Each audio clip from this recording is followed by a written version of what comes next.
আসন্ন কুরবানি ঈদে একটি খাসি ছাগল ও যৌতুকের দাবি পূরণ করতে না পারায় গৃহবধূ সীমা আক্তারকে আগুনে পুড়িয়ে নির্যাতনের অভিযোগ উঠেছে স্বামী ও শ্বশুরের বিরুদ্ধে। মর্মান্তিক এই ঘটনাটি ঘটেছে 18 মে লক্ষ্মীপুরের রামগতি উপজেলার আলেকজান্ডার ইউনিয়নের সুজন গ্রামে। ফিরাইছে লাঠি সোদা দিয়ে মারধর করছে, কিল ঘুষি দিছে, তারপরে সীমারে চুলার ভিতরে তার গেড়ি ধইরা মুখেরে পুরা দিছে।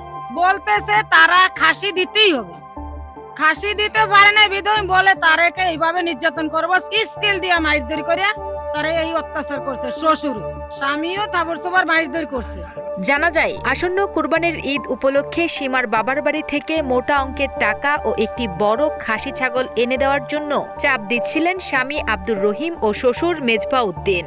কিন্তু দরিদ্র পরিবারের পক্ষে সেই দাবি মেটানো সম্ভব না হওয়ায় ক্ষিপ্ত হয়ে ওঠে শ্বশুরবাড়ির লোকজন। নির্যাতনের এক পর্যায়ে সীমার মুখমণ্ডল ও শরীরের বিভিন্ন স্থানে আগুন ধরিয়ে দেওয়া হয় বলে অভিযোগ করে ভুক্তভোগীর পরিবার। ঈদের খাসি যদি না আনাস তাহলে তোরা আজকে মাইরালাম, এই হুমকি আমকি দেওয়ার পরে দিয়ে গেছে নদীর পার, যাওয়ার পরে নদীর পাড়তে আয়া এই আনে দেখে তারে চুলা ভাত রান্দা ফাঁক করতেছে। ফাঁক করার টাইমে চুলা গুতাইতেছে, চুলা গুতানো অবস্থায় তারে আইসা তার শ্বশুরে মেজবাউদ্দিনে এই মানে তারে মারধর করিয়া পিড়াইয়া ফাড়াইয়া মানে ফিডাইছে, কতক্ষণ ফিডাই টিডাই এরপরে চুলার মধ্যে নিয়ে পুড়িয়া লাগব হুমকি দিছে, এমনকি পুড়িয়ালামু মুখটা পুড়িয়া এটা সব জ্বালাই লাইছে। ওরে খাসি দিতে হইব, কিছু টাকা দিতে হইব জামাইটা কোরবান দেওয়ার জন্য, জামাইটা কোরবান দেওয়ার জন্য শ্বশুরের টাকা দিতে হইব, কিন্তু ওর অসমর্থন ওই দিতে পারে না। এই জন্য এই মেয়েরে ধরিয়া এই আগুনের চুলার কাছে নিয়ে সুতমা জাতীয় ধরছে, মুখ জাতীয় ধরছে, আগুন দিয়ে ফুরিয়া ওরে ছাই করিয়া ফেলাইব।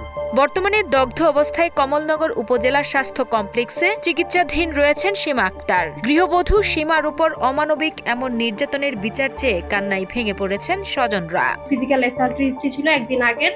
আমি তার লেফট আপার লিপের উপরে একটা গিয়ে ব্রুইশ পেয়েছি, একটা কালো দাগ, সেটা গিয়ে 1 সেন্টিমিটার × 0.5 সেন্টিমিটার।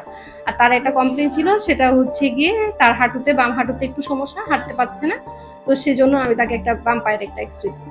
এদিকে রামগতি থানা পুলিশ জানান, ঘটনাটি সম্পর্কে তারা অবগত এবং ভুক্তভোগীর পরিবারের পক্ষ থেকে লিখিত অভিযোগ পেলেই অভিযুক্তদের বিরুদ্ধে দ্রুত আইনানুগ ব্যবস্থা গ্রহণ করা হবে। খাসির কথাটা কয়েকজনে বলছে, কয়েকজনে বলে নাই। এখন তো তদন্তর বিষয়, তদন্ত করে আমরা ব্যবস্থা নিতে পারবো।